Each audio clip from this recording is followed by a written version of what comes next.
Minasyaitonirrajim. Bismillahirrahmanirrahim. Rabbi shrah li sadri wa yassir li amri wahlul 'uqdatam min lisani yafqahu qawli. Assalamualaikum warahmatullahi wabarakatuh. Salam sejahtera, salam Malaysia Madani. Alhamdulillah, dengan penuh kesyukuran saya mengucapkan selamat Hari Raya Aidilfitri, maaf zahir dan batin ke atas semua warga SK Seri Penanti, guru-guru, murid-murid yang dikasihi sekalian, staf sokongan, ibu bapa dan komuniti setempat. Semoga Syawal hari ini dapat memberikan kita kebahagiaan, kesejahteraan dan sentiasa mengeratkan silaturahim antara satu sama lain. Moga sinar Syawal ini menjadikan hati kita lebih tenang, sejahtera, bahagia dan meningkatkan kasih sayang antara satu sama lain. Sekali lagi, selamat Hari Raya Aidilfitri. Maaf zahir dan batin dari saya, Puan Hasni Binti Saman, Guru Besar SK Seri Penanti. Bismillahirrahmanirrahim. Assalamualaikum warahmatullahi wabarakatuh dan salam sejahtera.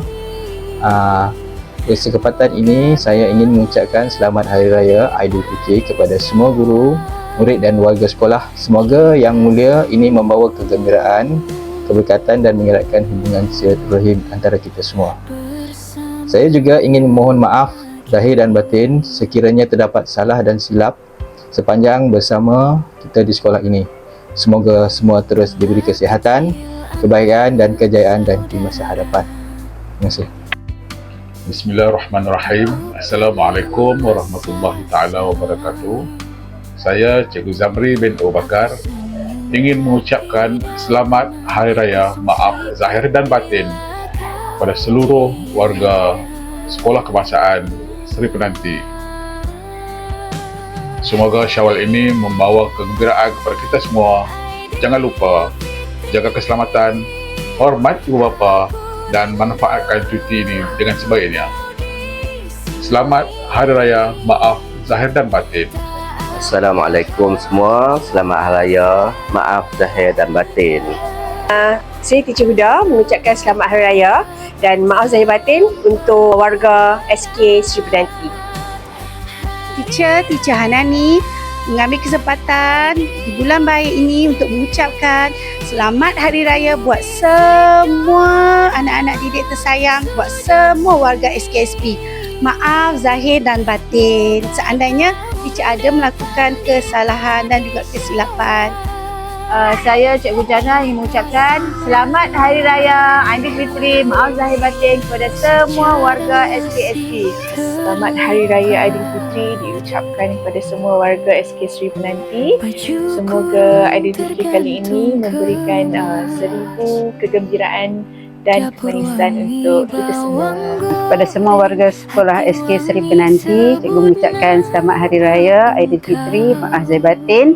Semoga Hari Raya tahun ini memberikan kegembiraan kepada semua. Okey. Kami ingin mengucapkan selamat Hari Raya Aidilfitri, maaf zahir dan batin. Cikgu mengambil kesempatan untuk mengucapkan selamat Hari Raya Aidilfitri, maaf zahir dan batin kepada semua warga Sekolah Kebangsaan Seri Penanti. Saya Cikgu Hazlina ingin mengucapkan selamat Hari Raya Aidilfitri, maaf zahir dan batin kepada seluruh warga SK Seri Penanti. Selamat Hari Raya. Saya Teacher Nur Syamsiah dengan ini mengucapkan selamat Hari Raya Aidilfitri, maaf zahir dan batin kepada semua warga sekolah SK Seri Penanti, barisan pentadbir, rakan-rakan guru dan juga anak-anak murid yang dikasihi sekalian. Semoga tahun ini raya kita lebih bermakna dan indah buat semua. Saya Cikgu Adila. Saya nak ucapkan selamat Hari Raya kepada semua warga SK Seri Penanti. Balik raya elok-elok. Bye. Di hari yang mulia ini, semoga kita semua diberkati dengan peluang untuk memulakan lebaran yang baru, hati yang lebih terbuka dengan semangat yang lebih gigih. Anak merpati terbang tinggi, hinggap sebentar di pohon senang. Raya disambut penuh seri, hati gembira bersama keluarga. Taqabbalallahu minna wa minkum. Kullu am wa antum bi khair. Selamat Hari Raya semua. Selamat Hari Raya Aidilfitri kepada seluruh warga SK Seri Penanti. Maaf zahir dan batin.